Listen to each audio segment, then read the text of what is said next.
With commercially cultivated grass, you can have the perfect lawn in minutes. It comes in pre-grown sheets, fresh from the turf farm, ready for transplant. First produced in the middle of the last century, commercially grown grass continues to change the domestic landscape, thwarted only by a hosepipe ban.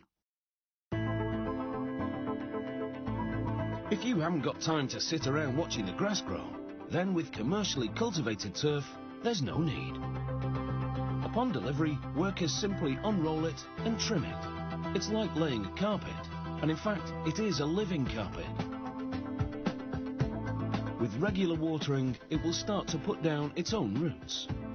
It should take about 3 weeks to become established, and then it's time to dust down the lawnmower. It starts with a seed variety appropriate for climate. This farm is in the American Midwest, and that calls for a cool season species, Kentucky bluegrass, but it will be green. They compost grass clippings and leftover turf in a large pile and use it to enrich the farm's soil. Using an aerator, holes are made in the soil. This loosens it, allowing nutrients and oxygen to infiltrate.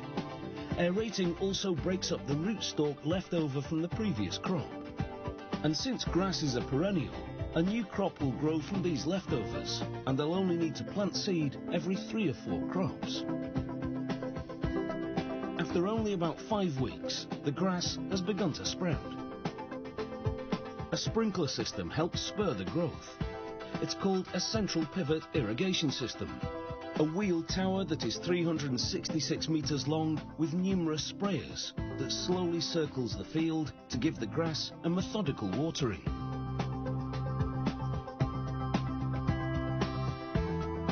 Next up is the fertilizer. It'll give the grass the energy it needs to flourish. The 3 main ingredients are nitrogen, phosphorus and potassium. But the mix also contains micronutrients like iron, zinc and magnesium for an extra boost. They fertilize the field typically 4 to 5 times a year, using a supersized version of a domestic rotary spreader. Pulled by a tractor, it scatters fertilizer out of the back to cover a lot of terrain. An application of herbicide keeps the weeds at bay as the grass grows, and the blades become denser. Once it's thick enough, it should resist weed itself. They mow it 3 to 4 times a week, never cutting more than 1/3 of the total growth. Anything more would cause the grass to focus on repairing top growth at the expense of establishing a robust root system. When an ordinary lawn tractor can't cut the mustard, they bring out a mega version. It has 3 mower decks, each with 3 blades, and can mow an area the size of 10 football fields in 1 hour. The clippings are left behind for added fertilizer. It takes about 18 months for the roots to fully develop and form a thick mass. That means the turf grass can now be harvested without falling apart.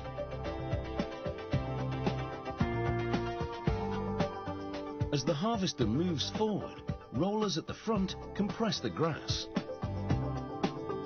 Behind the rollers, a wide blade cuts the turf at the roots. At the sides, spatula-like mechanisms lift the turf onto a conveyor. Once there, another blade cuts it into strips. The strips move up to a device that rolls them up, just like you'd roll a sleeping bag.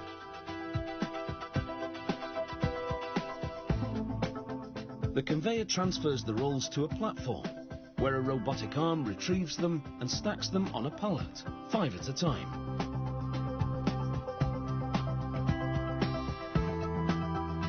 When the stack is big enough, the harvester lowers the pallet.